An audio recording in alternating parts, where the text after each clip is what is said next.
Well, good afternoon, everyone. I'm Kevin Kettleson, Community Development Specialist with the Upper Minnesota Valley Regional Development Commission, and I want to welcome you all to our third webinar in a series of 4 on the topic of planning and funding infrastructure projects. According to our annual survey, water and sewer infrastructure planning and funding is consistently a top concern for our communities in our region. Our intent with these webinars is to provide you with an overview of the various tools and funding resources to help you plan and fund large capital expenditures.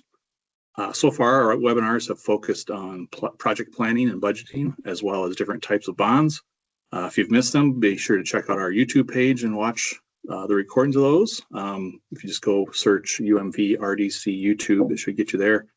We also have a resource webpage now set up that has links to the previous recordings as well as the slide deck. So I'll share that in the chat here when I'm done speaking. Today's webinar will focus on funding infrastructure improvements related to economic development projects. And we're happy to have Rebecca Kurtz from Ehlers Public Finance Advisors and Jeremy LaCroix from Minnesota Department of Employment and Economic Development join us today and present this information. If you have any questions, you can feel free to post them in the chat as we're going here, but we'll also allow a little bit of time at the end of each presentation to answer questions on the fly there too. So with that, I think we'll get things started here, and I believe Jeremy was going to go first. So I'll turn it over. Greetings, everyone.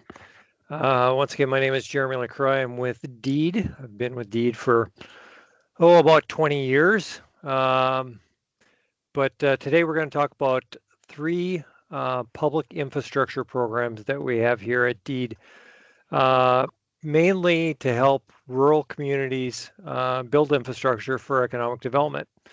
So you can see on the screen here, we're going to talk about 3 programs: the Greater Minnesota Business Development Public Infrastructure Program, better known as BDPI, the Innovative Business Development Public Infrastructure Program, better known as IBDPI, and the cutest acronym out there, the Transportation Economic Development Infrastructure Program, better known as TEDI.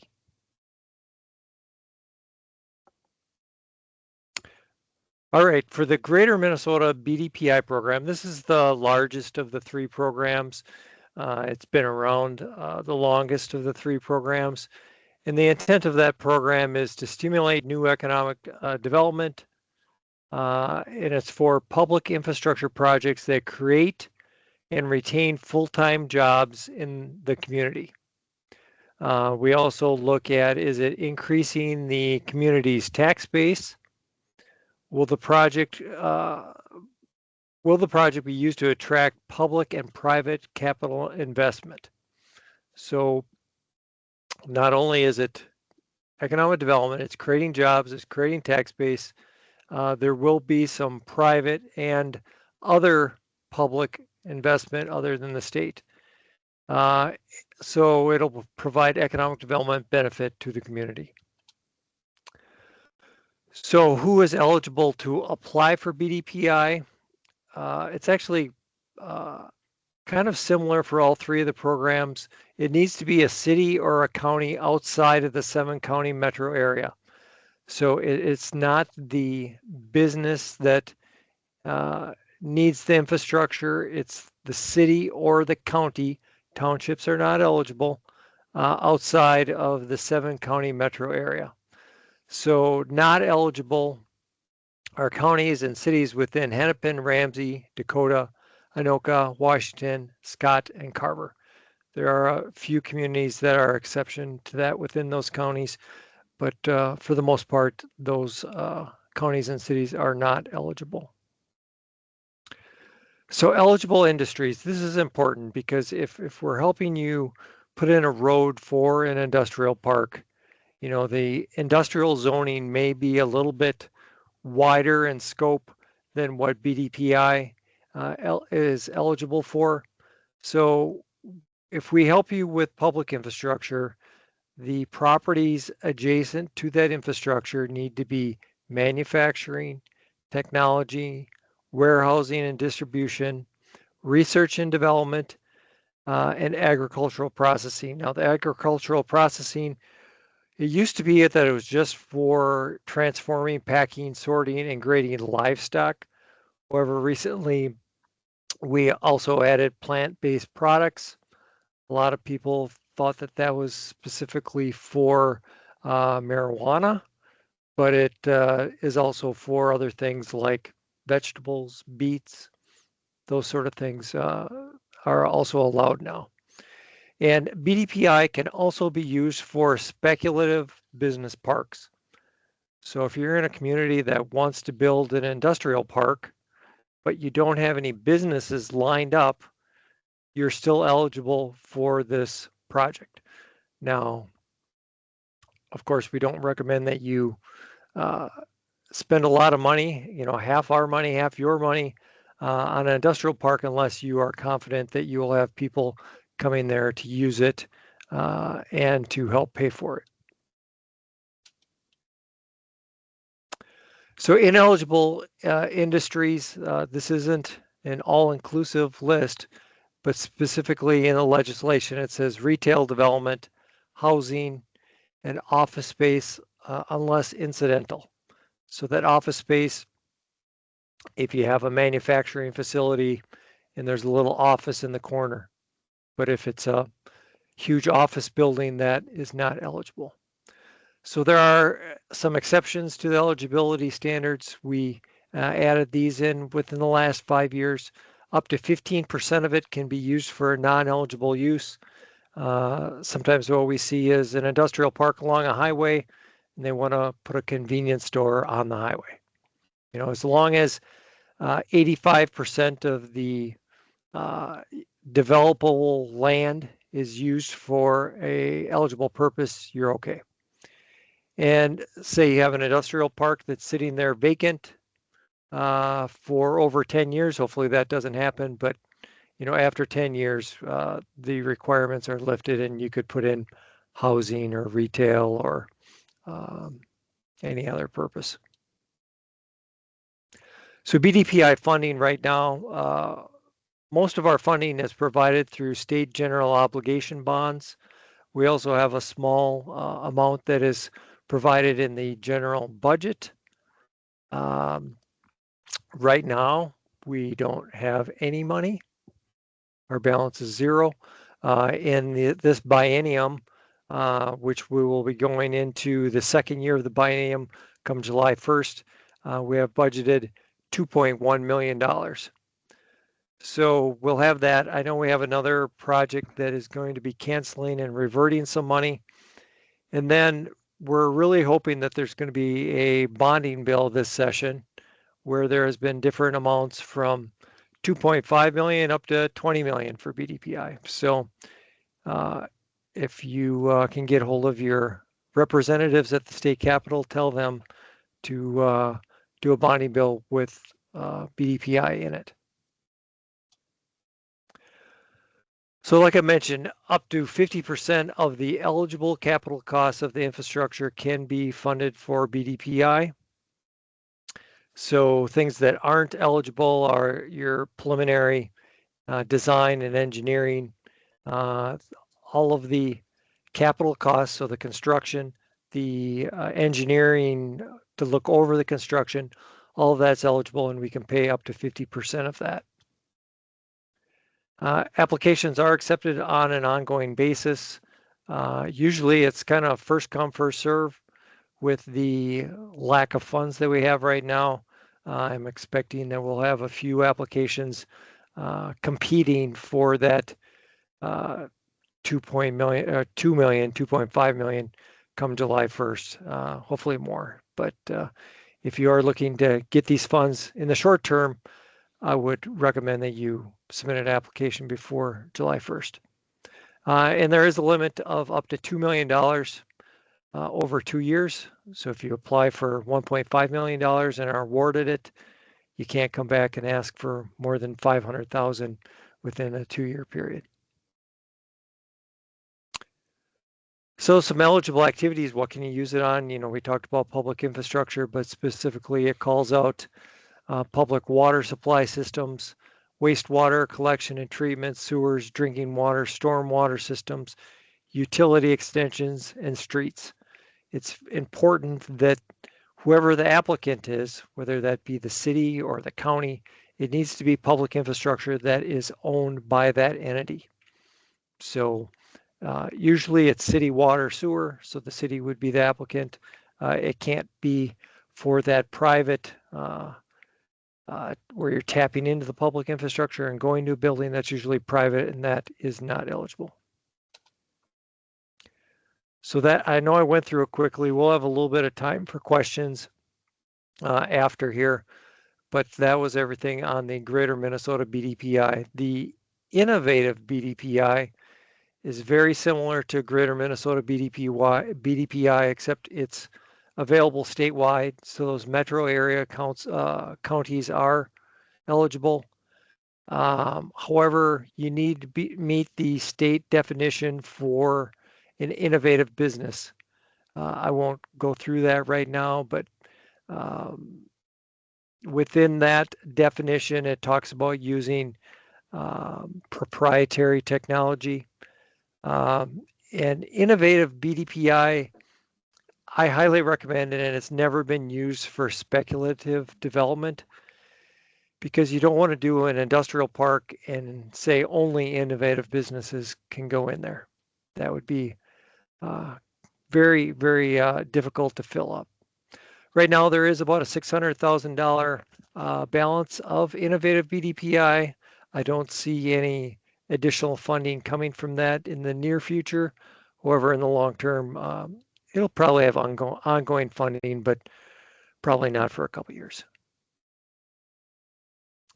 The final program I'm going to talk about today is the Transportation Economic Development Infrastructure Program. Again, it's for public infrastructure, very similar to BDPI. However, there are some scoring criteria that grade you on how you're improving the transportation system. So it can be used for water, sewer, public infrastructure, streets, but it's also looking at how you're improving infrastructure or transportation. It's not as strict on those eligible businesses, so you can use it for retail and other things like that. And there is no match required. However,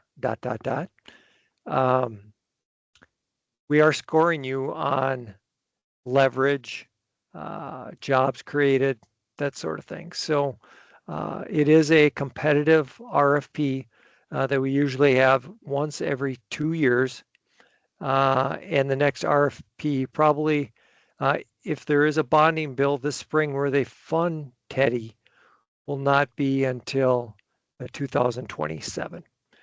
So TEDI usually has $2-3 million. It's available statewide, so it is very competitive, and we kind of divide it up between Greater Minnesota and the Metro. So if you have a project that is eligible for Greater Minnesota BDPI, we would recommend that you probably apply for that opposed to TEDI, unless, again, you're trying to do something where there isn't an eligible business there. And also TEDI is usually partnered up with a MnDOT program called TED. You don't have to apply for both programs, but TED usually has $20 million, and their funds are used within a state trunk highway, and ours are usually used outside of it. So you can partner them up and use them both together on some projects, but you don't have to. Short and sweet. I guess I'm kind of quick here, but there are my contact information. And with that, I can open it up for questions.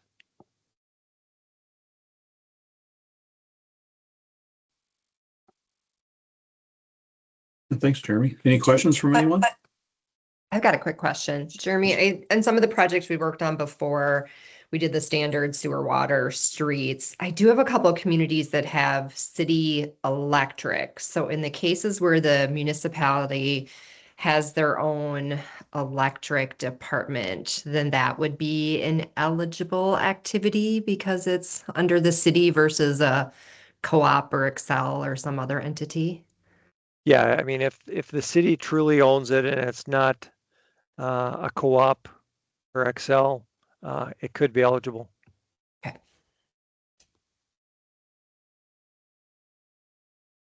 And as far as matching funds, like on the BDPI program, that is pretty open on what the city or county can bring as a match. Like there aren't restrictions on what funds are used. Is that a true statement? Correct. It like we'd like to see that some of the match, like the city has some skin in the game, but if you apply the federal EDA, that can be used as match. You know, if the city is bonding and using TIF and that sort of thing, that's typically what we see. There are some sticking points to, you know, you can use bonding and repay yourself through TIF. I won't get into that. There's some things that we kind of have to go through up front to prove that the project is fully funded, but that's getting into the weeds a little bit for this presentation.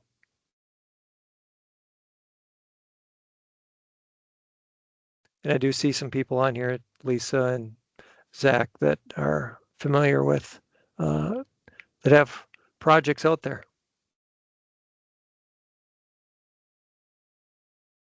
Any other questions for Jeremy?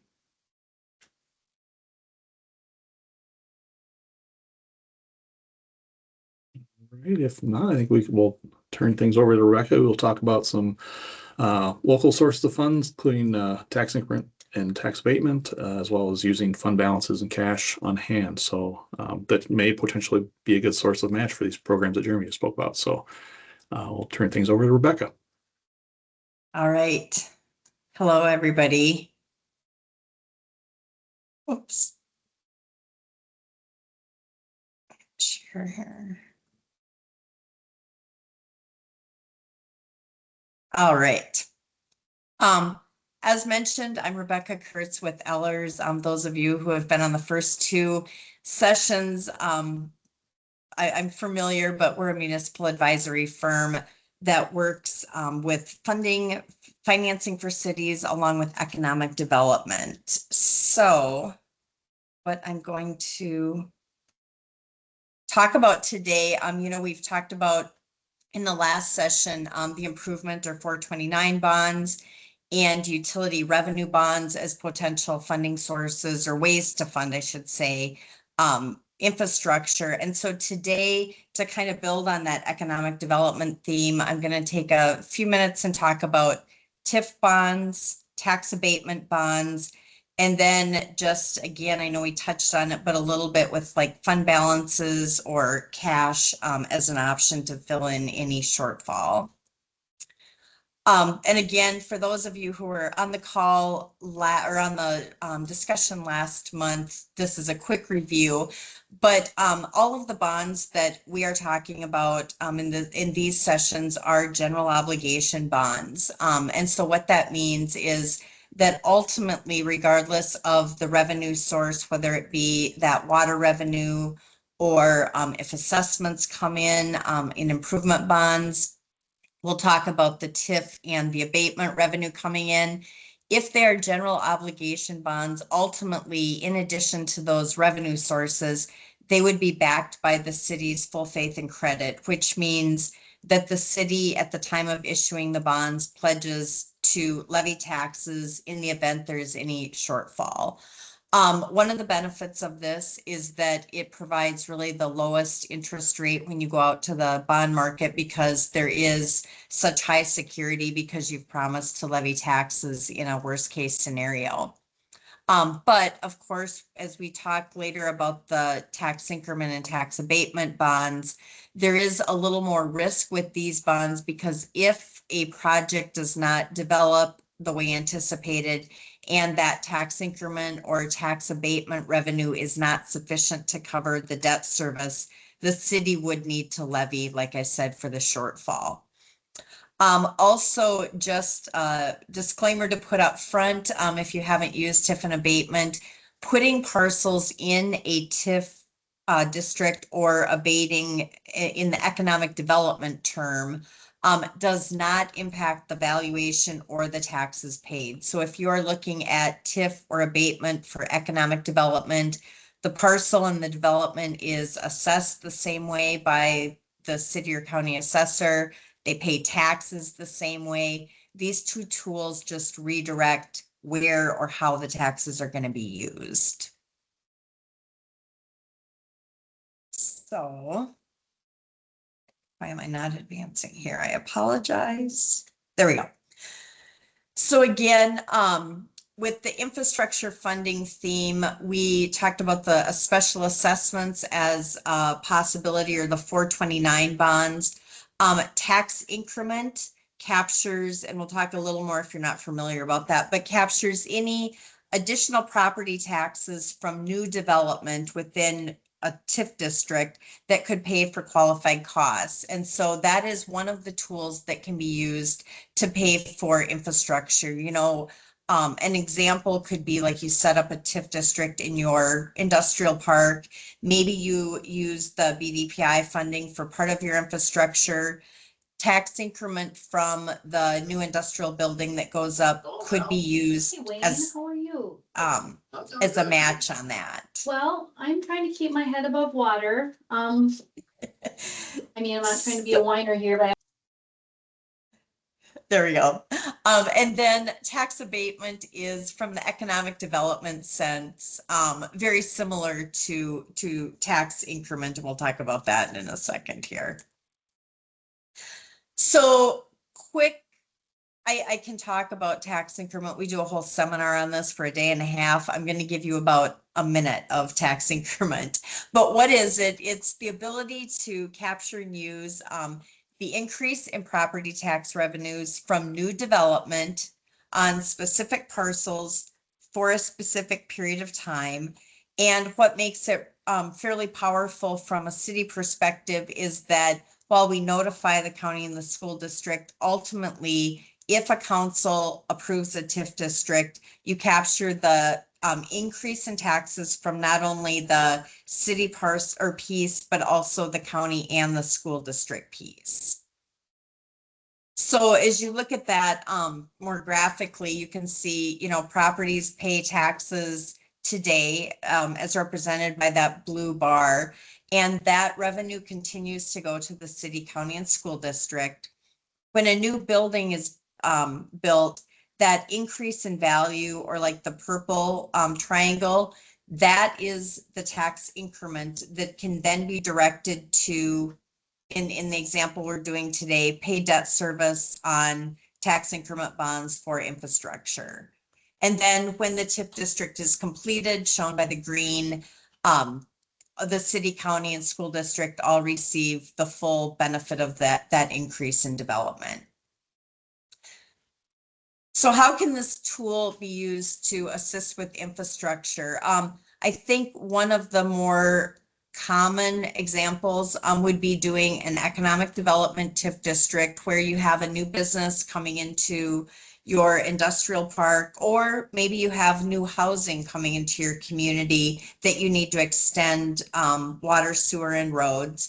You can set up a tax increment district.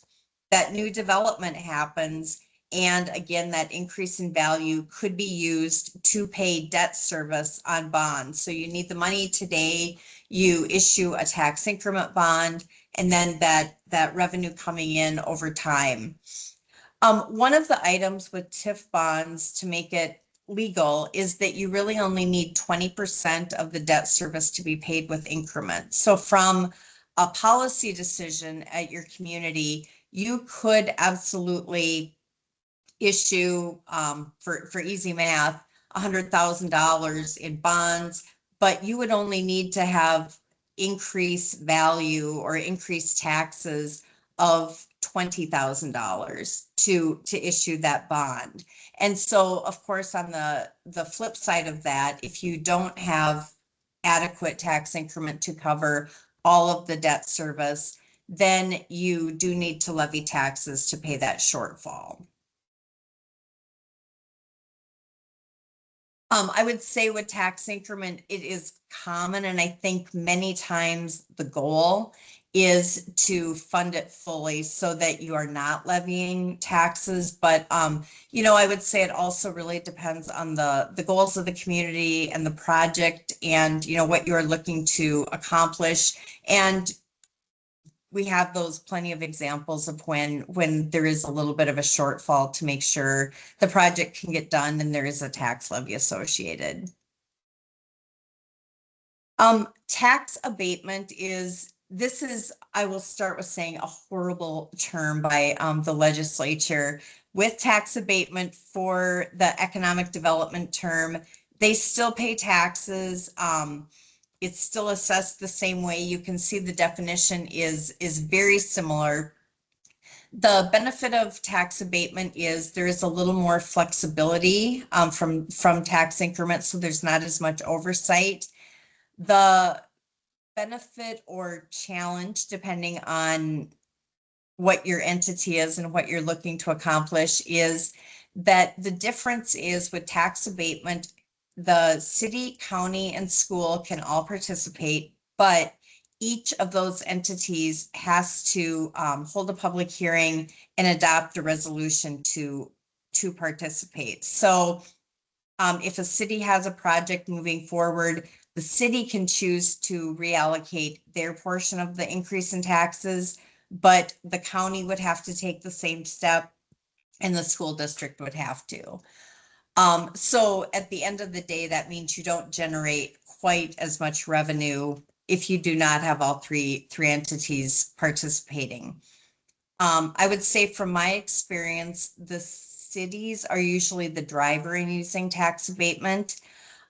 Counties, it's kind of across the board and really depends on the county on what their policy is for participating.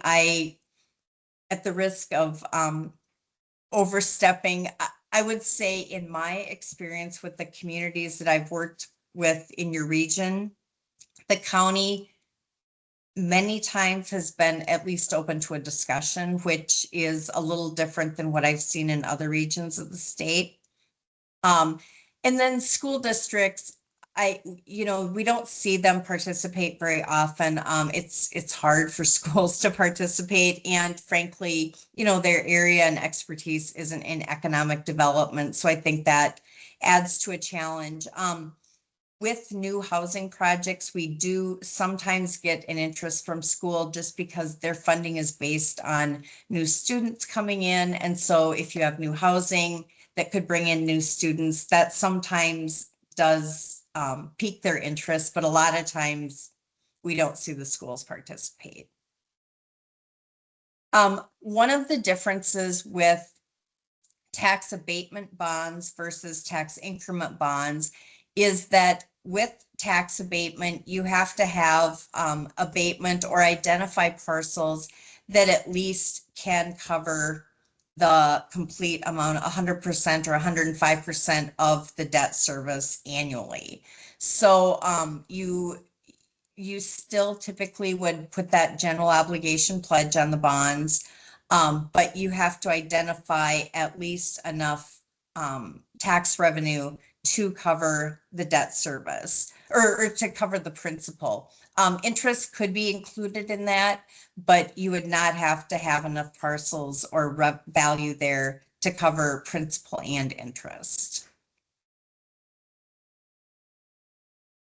As I mentioned, the city and the county could choose to participate in tax abatement if bonds are being issued for a project, whether it be infrastructure for a housing development or the infrastructure for a new industrial park. Even if the county and the school participate, statute is written that the city is the one that would issue the bonds in that case. So the city would issue the tax abatement bonds, and then the county and or school district would on a semi-annual or annual basis provide that abatement or turn the funds over to the city so the city could pay the debt service. And typically there's an agreement then that would get put in place when the abatement was approved by all the entities, and then when the bonds were issued that would obligate the county or school district to provide that annual abatement payment so the city could make the debt service payment. Again, as I mentioned, the taxes aren't actually abated horrible term. Rather, what you are doing with tax abatement is showing that you have adequate tax revenue coming in from identified parcels to issue the bonds.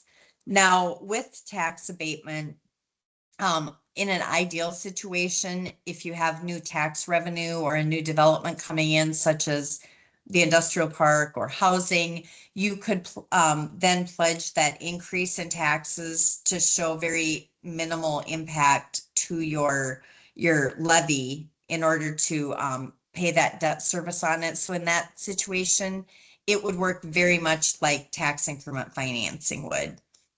One of the flexible options with tax abatement is you can abate or use abatement on existing value, which really in very, very simple terms means it becomes basically another tax levy.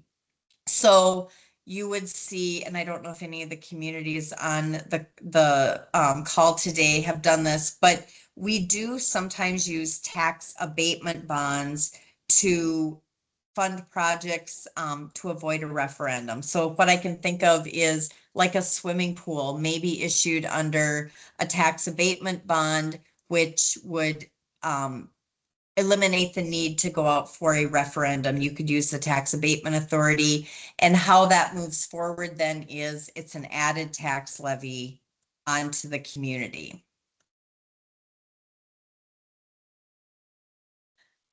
So when we're looking at funding projects, you know, we talked, I think we touched on the pay-as-you-go a little bit, but I'm going to start in the green box there with the GO bonds.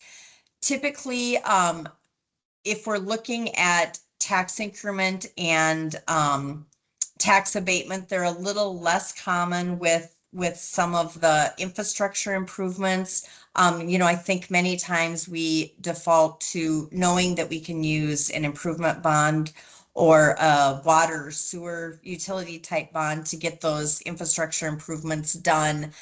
But if there is new development coming into an area and you're going to see that increase in tax value, these would be a couple ways that you could also use or add in and benefit from that new tax value coming and kind of minimize the impact on either your levy or utility funds. We talked about pay-as-you-go a little bit, and this has different meanings as we talk about tax abatement, tax increment, and then bonding. Many times with smaller projects, you know, if you do have funds on hand, this may be the way you want to go. It is a little less expensive because you're not going to pay interest, but you're using your cash. And in the example of infrastructure, pay as you go, you've got funds on hand. And so you're using that, which is going to put a strain on that. If you do have like a new company coming into an industrial park and you're providing tax increment assistance to them, one of the things that we at Ehlers, I would say, would recommend as a starting point may be that the developer funds that infrastructure as part of their project.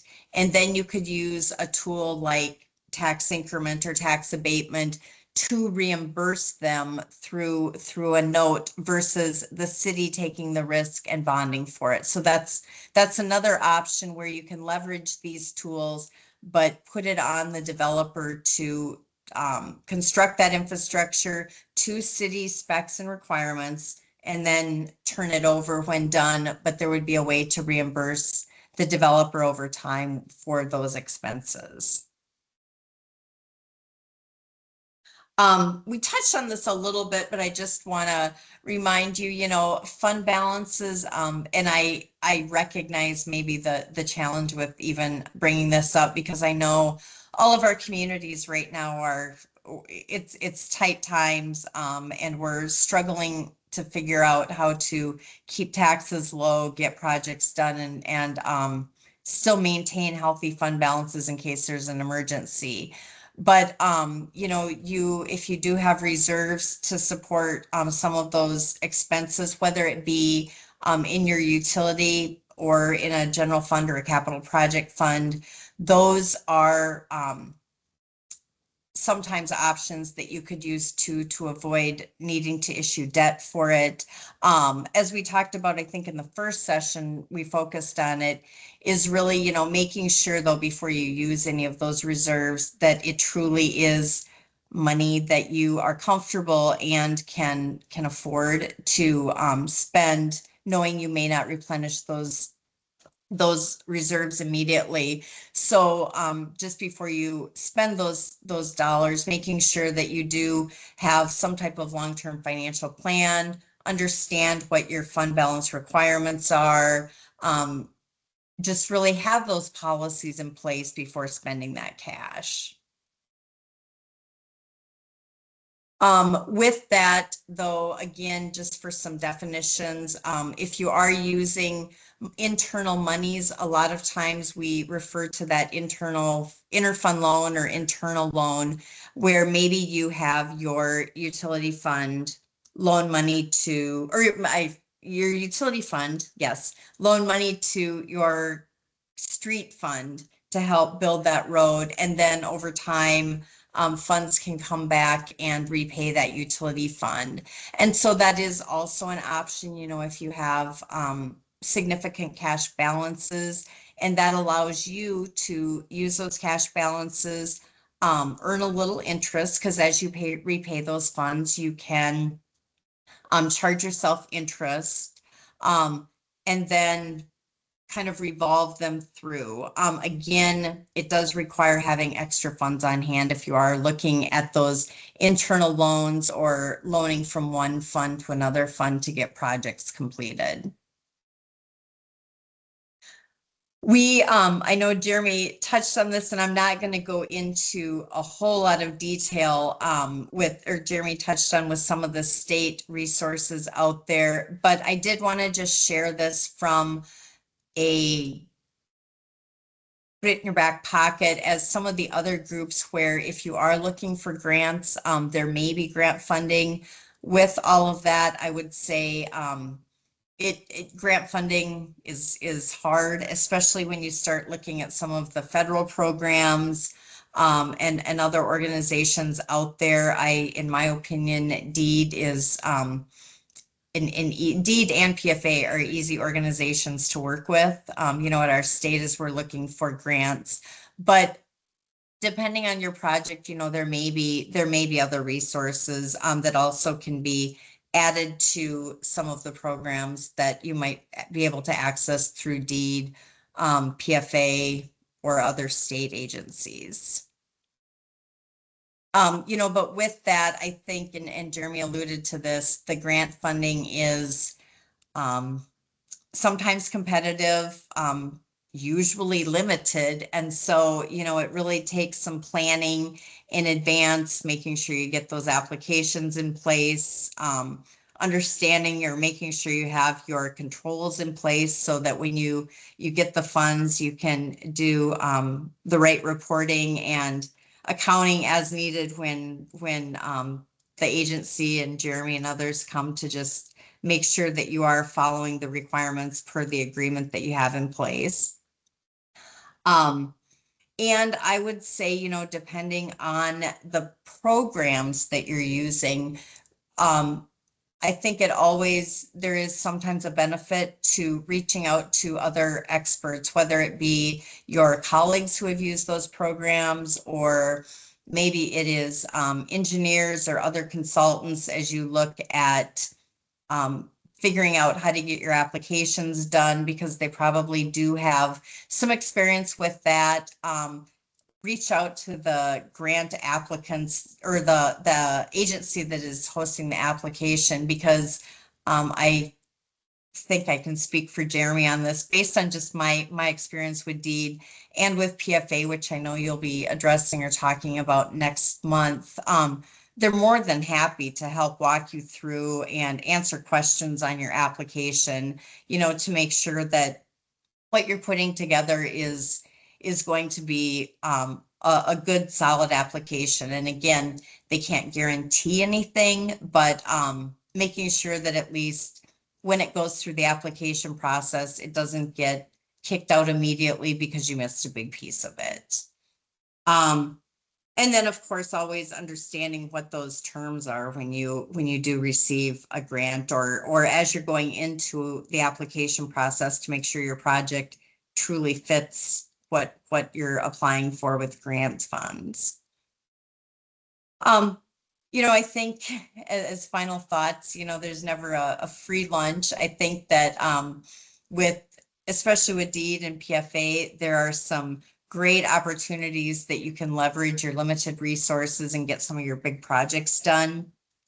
And then as discussed, stack on with the resources available through maybe grant funds or low interest funding, can TIF, can abatement. How do you carve out a project and maybe do a utility bond to get the infrastructure done because you're going to use grant funding to do the roads? And so it's really working with your team and figuring out how to stack and leverage all of these resources, because very seldom can one program or one or two even funding options get the whole industrial park done or get the whole new housing development done, or whatever the case may be. So I think, that's where it comes in, to really be prepared to think creatively, share ideas, or ask your fellow peers, what they've done, and then really rely on other the agencies, consultants, your engineers, your experts, to try and figure out how can we pull all these pieces together to make our projects happen. With that, I did include, for those of you who had been here before, I included Keith's contact information. He had a conflict today and wasn't able to join us, but I'm happy to answer questions. And as I've said before, if you think of something after this, we're always happy to follow up and have a discussion offline too.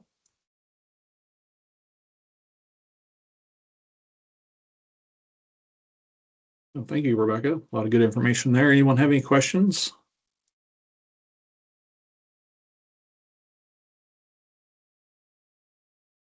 Quiet group. Any lingering questions for Jeremy while he's still on here too? I just want to piggyback on what Rebecca said. Is if you're thinking about applying for one of our programs, I highly recommend that you give me a call ahead of time. We can talk about eligibility, and if it isn't eligible, at least we'll catch that before you have the expense and time put into an application. And there are some things that applications quite often have wrong, and I can help you through those. So hopefully you don't have to go back to your city council a second time to pass a resolution.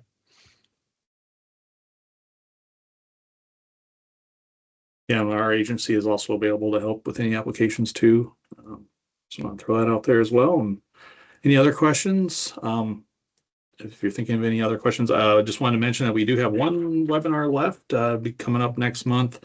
We said we plan to have someone from the Minnesota Public Facilities Authority join us to talk about the different funding options and programs for water and sewer infrastructure. So working on getting that scheduled, looking probably at the third week of June, but I'll send out an email like we have in the past with all the information and the registration and all that kind of stuff. So be looking for that. And after this, I will send out a link to the recording and slides like we have in the past as well, and have them posted to our website for future viewing and resource.